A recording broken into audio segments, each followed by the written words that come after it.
He's back. He's back. He's back.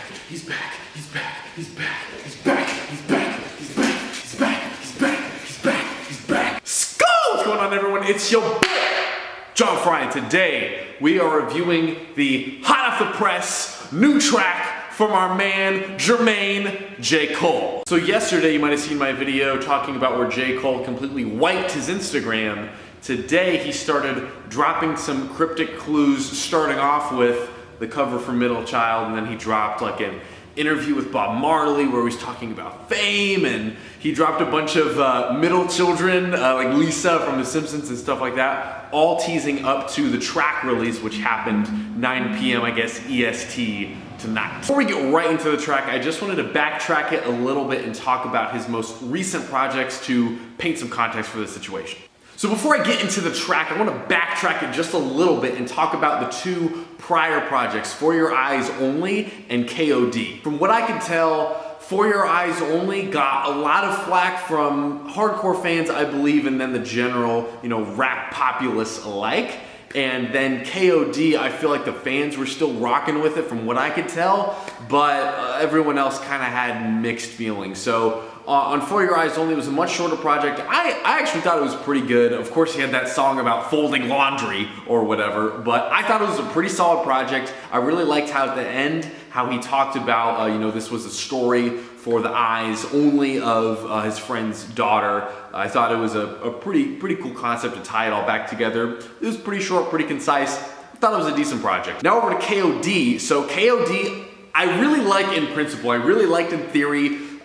Basically it was, KOD stands for King on Drugs, and it was talking about, of course, all the drugs, lean, Xans, different drugs that are currently in hip hop today, especially with the Lil generation. And again, I like it in principle, and I could see where he was heading with it, but I felt like the theme wasn't as cohesive as it could have been. I don't know. I mean, I guess he spent a lot of time on it because I think he had a year and a half in between the prior project and KOD, but to me, it just wasn't completely cohesive. That's all suffice to say that for the past two projects, it's been very mixed. I feel like people haven't been like 100% I'm rocking with this like they were, 2014 Forest Hills. So now out of nowhere, he drops this Middle Child track, and now we're all expecting this big collaborative album, Revenge of the Dreamers 3, that's gonna be coming out apparently very soon. And this track right here is basically Cole saying, I am the middle child. There's the older generation of,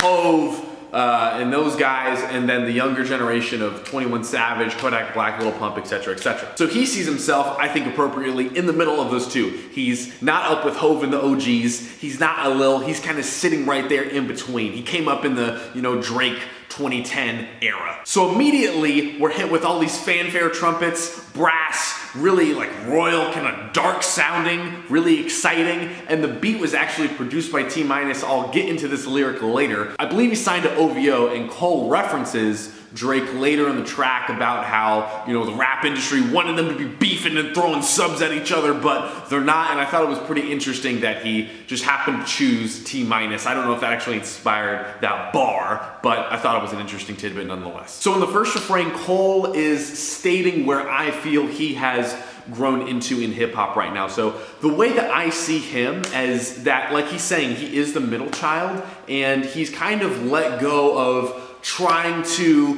make hits really hard, or even trying to be super conscious or really fit into any box. I feel like he's really letting go and maturing and sharing with us his journey to maturation. So in the new Instagram posts, he had one with Bob Marley, and Bob Marley was basically saying how he did not see himself as famous because he thought that as soon as you thought of yourself as famous, your head starts swelling. That's the point where you lose and you become a lost, out of touch celebrity. And that's what I feel like J. Cole's tapping into here. J. Cole, not just here in this song, but in general in his life. He's accepted where he is. He's not trying to become, the rap superstar. He's already there. He's not trying to chase any trends. He's just trying to be himself and keep maturing. As soon as the first verse hits, this shit slaps, son. It slaps. Again, he's dropping some bars about, you know, I'm not popping any pills, but you know what? If you want to do it, do it. He's not trying to be preachy. He's just saying like, look, this is me, you're you, whatever, it's all good. I'm trying to keep moving forward. I'm in my bag. I don't know what you're in, but that's not what I'm worried about. So back to the Drake line. He referenced that Drake got him a watch as a gift, and he started talking about, you know, the rap game right now. We just want entertainment. We want people to beef. I am very much guilty of this. I love a good beef when it happens, and you know, people are always speculating because there's so many subs nowadays. Like, yo, is this guy subbing this person? Does this line mean this?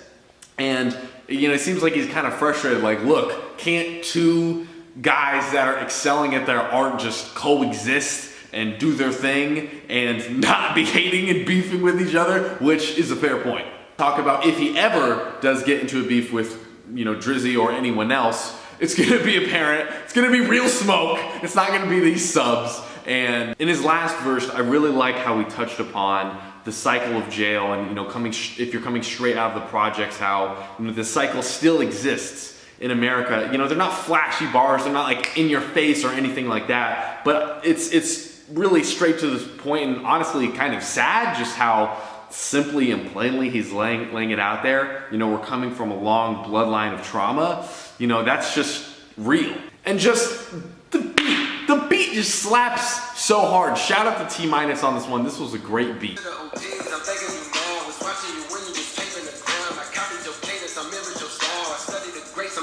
Right now.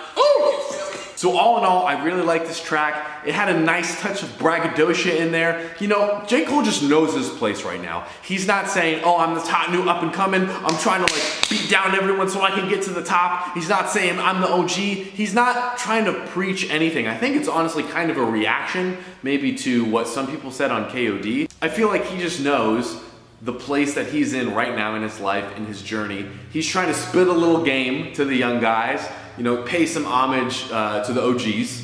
And most of all, he just feels in his bag. Like I feel like he's finally kind of settled into this post. I feel like 2014 was the end of his come up. Like he had already obviously made a ton of money. He wasn't going anywhere. But that was kind of like the end of the last few years of him being like new and fresh in the game. And he had just a few years of missteps as he got into this, you know, middle portion of his career, you know, middle child, I guess that makes sense. And he really feels like he's not trying to preach anymore. He just wants to be himself.